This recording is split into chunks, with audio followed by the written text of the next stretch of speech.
All right, so my name is Kevin Garcia. Been in the hospitality industry for 10 years, and I'm currently 26 years old.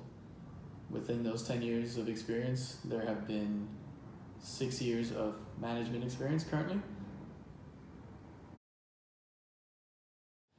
As far as mentors, I've always worked for an independent hotel. So definitely food and beverage director, the first person that channeled and funneled me through the reins was Michael Poundsbury. From there, we started as him as restaurant manager, myself as a busboy, and through the progression of an independent hotel. I'm sure it would be an accelerated process in a chain, but in the independent hotel industry, it's more of who you know. So as soon as one person grows and they see your gifts or talents or work ethic, you grow together linearly or parallel.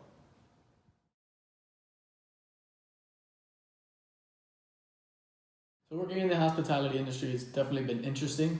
Having the personality that I have and meeting the people that I've met, it's always a dynamic office. Scenery always changes, your guests always change. Your workload might be the same at times, but there's definitely something of that spark of speaking to someone new that just ignites that passion. I don't As far as leadership and management style, I'd say I'm very hands-on, and that's probably my largest detriment. I'd rather show you how to do something than boss you around. I'll definitely be the person right next to you doing it with you. But again, as a management, you have to realize, as a manager, you have to realize it's time to step away and show people efficiently and correctly once for them to do it correctly. Can't always be you doing something yourself because then you're not effectively managing. As far as the most effective leadership style, in my opinion, would be the democratic. There does need to be a structure for the team to follow, but if you do hire the right team, you're hiring the best to do what they're trained to do and what their experience tells them to do. So whether it be in a restaurant environment, you're probably hiring the best server if you're running the establishment. There is a structure of what they should follow, but the decision making should come from themselves so you could properly and efficiently manage other aspects of the building.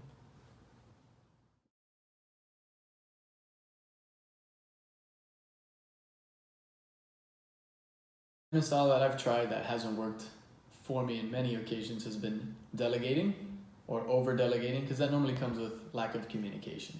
I might know my expectations of a job or what needs to be done, but I might not necessarily communicate that. Then at the end of the day, something is either wrong, incorrect, missing, or lacking. The only person to blame is myself. In my opinion, what doesn't work is an authoritative structure, especially in the hospitality industry. You're hiring people with personality, people with experience, people who have been doing it for years, for the most part have a passion of what they're doing, and they constantly have to be told what to do.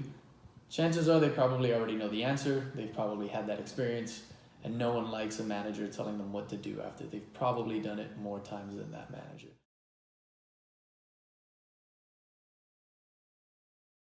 Helping employees get to the next level or move on or grow or further develop their talents is by dealing with them individually. Not everyone starts off at the same level, not everyone can retain the same amount of knowledge, not everyone gives you the same 100%. Just because someone gives you 100% doesn't mean they're as qualified as the person next to them, and that's totally fine. Understanding that as a manager is probably the most important part. Just knowing who you could address what with. Sensitivity nowadays is very difficult, and who you address and the words you choose comes back to just the psychological terms of not attacking someone by saying you should improve. It could be, we could work on this, I've made the same mistakes, this is how I got over making these mistakes. Or don't even address it as a mistake entirely. But there are certain team members or line level employees that you could develop, and even managers that you could develop as well. There might be an authoritative style that happens to be your manager. You could kind of develop that trend to work towards removing that management style and working together towards a democratic or perhaps a parental management style. Culture drives staff, culture drives people, culture drives your business. So having staff that can really follow the mantra, really embody that, will drive your business into prosperity. I know it sounds very cheesy, but just having someone that could stand behind something that they can believe and that their manager and owner and the entire department supports really will propel you forward. As far as the company mantra that works for us or the culture that works for us, it's very fun, it's very whimsical just because of the age group that we're dealing with. But if it's something that your entire team could stand behind and not have a doubt in their mind about what their culture is, it's very easy to execute that goal and just focus on the customer. Once you have that core foundation of what your company delivers, the product comes secondary. You're dealing with relations as opposed to selling a product or a service. And at the end of the day, every business is customer service.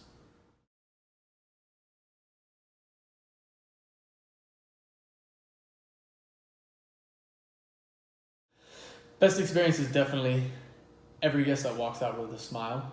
It's not about the extra tip. It's not about the great comments online. It's having a customer or person or child, anyone that comes back and remembers you. We might see 1,000 faces a day, but that one person who remembers you was obviously impacted enough to remember your name, with or without a name tag. The least favorite experience definitely has to be the cranky guests. They'll come and go, generation over generation.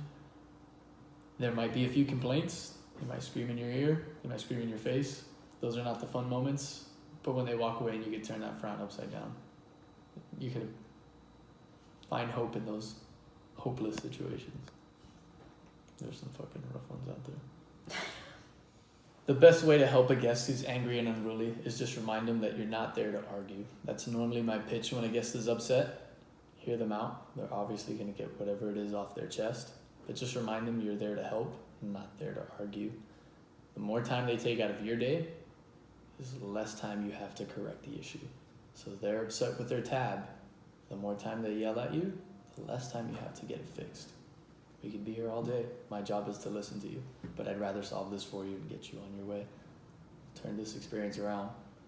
But if you're screaming at me, I can only smile at you.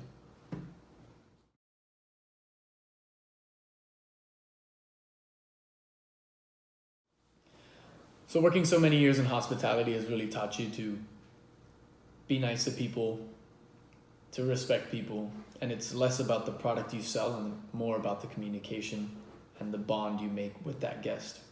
If you want to make people happy, you sell ice cream, but I could probably sell you a $5,000 bottle of wine that'll make you just as happy if I pair it with the rice steak and dessert.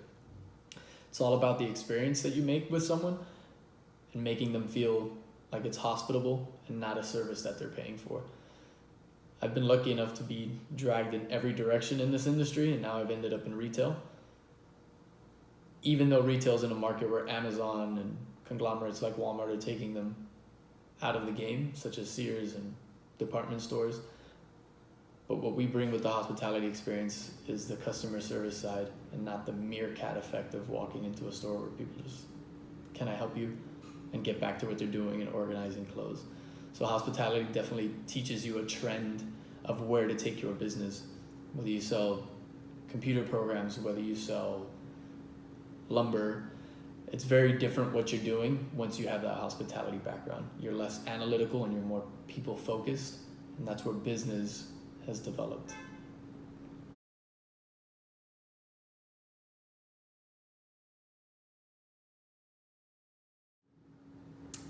Listen to people, just absorb as much as you can, talk a little less, and just comprehend the world around you. There's a lot going on, it's at a very fast pace, but just take that moment to actually listen and respond to people. Don't just say, hey, how are you? Good, and keep going. Take those 3 seconds to actually register what was said by someone and comment on that. Kind of lose our day when we say, hey, how are you today? Good. Oh, great. Do you have that report? We didn't really mean that. Oh, great. We just kept going. It's a word filler, just like just like what. It's just part of our natural day. Challenge yourself to remove that, and you'll make better connections with anyone. While you can, just graduate. Get it done. Finish. It's a whole world out there. Leave your city. Challenge yourself. Go out. Join a cruise line. Join Emirates Airlines. Do something fun. You're only young now. And if you regret it, still have a master's degree. So entering in the hospitality field, get ready to work long hours, get ready to lose some friends, get ready to gain new ones, have a crude sense of humor,